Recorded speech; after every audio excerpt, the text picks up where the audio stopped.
আসসালামু আলাইকুম, সবাইকে স্বাগত জানাচ্ছি এখনকার বাংলা সংবাদে। প্রথমেই সংবাদ শিরোনাম। শুরুতেই জানিয়ে দিব, ঘুমের ঘরে 1287 জন মার্কিন সেনা নিহত।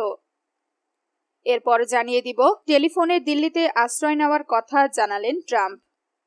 তারপর জানিয়ে দিব, ইরানের সমস্ত ক্ষতিপূরণ দেবে যুক্তরাষ্ট্র। সবশেষে জানিয়ে দিব, ইরানে আয়াতুল্লাহ খামেনির দাফনের প্রস্তুতি চলছে। এতক্ষণ শুনছিলেন সংবাদ শিরোনাম, এখন বিস্তারিত। তার আগে আপনি যদি ইরানের পক্ষে থাকেন তাহলে ভিডিওটি লাইক করে চ্যানেলটি সাবস্ক্রাইব করে কমেন্টে লিখুন স্ট্যান্ড উইথ ইরান। মধ্যপ্রাচ্যের বুকে একই ঘটে গেল, রাতারাতি পাল্টে গেল পুরো পৃথিবীর ভূ রাজনীতি। ইসরায়েলের 1400 সেনা যেখানে একসাথে গভীর ঘুমে আচ্ছন্ন ছিল, ঘুম থেকে উঠে যাদের যাওয়ার কথা ছিল এক বিধ্বংসী যুদ্ধে, ঠিক সেই মুহূর্তেই নেমে এলো আকাশ তীরে এক ভয়ানক বিপর্যয়। ইরানের এমন এক চূড়ান্ত ও আকস্মিক হামলায় ঘুমন্ত অবস্থাতেই প্রাণ হারালো 1287 জন সেনা। এই ঘটনা কি কেবলই এক হামলা, নাকি এক মহাযুদ্ধের সূচনা? বিশ্ব রাজনীতি বিশ্লেষকরা বলছেন, ইরান এবার এমন এক চাল চালছে যার পর হয়তো যুক্তরাষ্ট্রের আকাশে আর কোনো দিন সূর্য উঠতে দেবে না তারা। কিন্তু কিভাবে সম্ভব এই অসম্ভব? কি সেই গোপন অস্ত্র যা কাঁপিয়ে দিচ্ছে হোয়াইট হাউসকে? আজ বিস্তারিত জানাবো এই ভিডিওতে।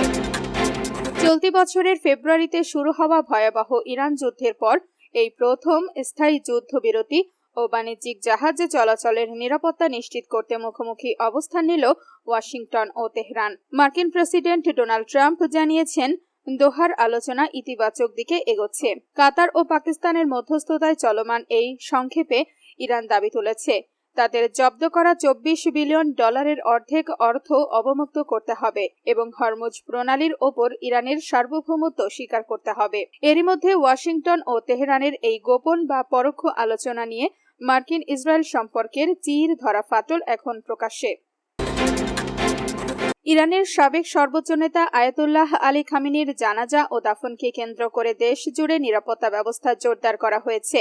ব্রিগেডিয়ার জেনারেল মোহাম্মদ আকরা মিনিয়া জানিয়েছেন, সামরিক বাহিনী সর্বোচ্চ সতর্ক অবস্থানে রয়েছে। খবর আল জাজিরার। তিনি বলেন, বিভিন্ন দেশ থেকে আসা উচ্চপদস্থ কর্মকর্তা, ধর্মীয় ও রাজনৈতিক ব্যক্তিদের নিরাপত্তা নিশ্চিত করতে অতিরিক্ত ইরানি বাহিনী মোতায়েন করা হয়েছে।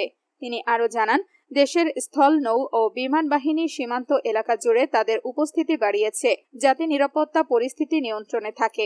আকরা মিনিয়া বলেন, ইরানের বিমান প্রতিরক্ষা বাহিনী দেশটির আকাশসীমায় সার্বক্ষণিক নজরদারি চালিয়ে যাচ্ছে। ইরানে আয়াতুল্লাহ খামেনির দাফনের প্রস্তুতি চলছে। গত 28 ফেব্রুয়ারি যুক্তরাষ্ট্র ও ইসরায়েলের এক হামলায় নিহত ইরানের সর্বোচ্চ নেতা আয়াতুল্লাহ আলী খামেনির জানাজা ও দাফনের প্রস্তুতি নিচ্ছে ইরান। দেশটির ইতিহাসে এটাই সবচেয়ে বৃহত্তম রাষ্ট্রীয় জানাজা ও দাফন। বৃহস্পতিবার 2 জুলাই আল জাজিরার এক প্রতিবেদনে বলা হয়েছে, 6 দিনব্যাপী এই অনুষ্ঠান প্রতিবেশী ইরাক সহ 5টি শহরে অনুষ্ঠিত হবে। শনিবার তেহরানের গ্র্যান্ড মোসাল্লা প্রার্থনা চত্বরে খামেনির জানাজার মাধ্যমে এই অনুষ্ঠান শুরু হবে। সোমবার তেহরানের রাস্তায় একটি মিছিল শুরু হবে। মিছিলটি 7 জুলাই পবিত্র শহর কোমে এবং তারপর ইরাকের নজফ ও কারবালা শহরের দিকে যাবে। আগামী 9 জুলাই খামেনির মরদেহ তার নিজ শহর মাশহাদে দাফনের জন্য নিয়ে যাওয়া হবে। ইরান এবং ইরানের বাইরে থেকে বহু মানুষ এই অনুষ্ঠানে যোগ দেবেন বলে আশা করা হচ্ছে।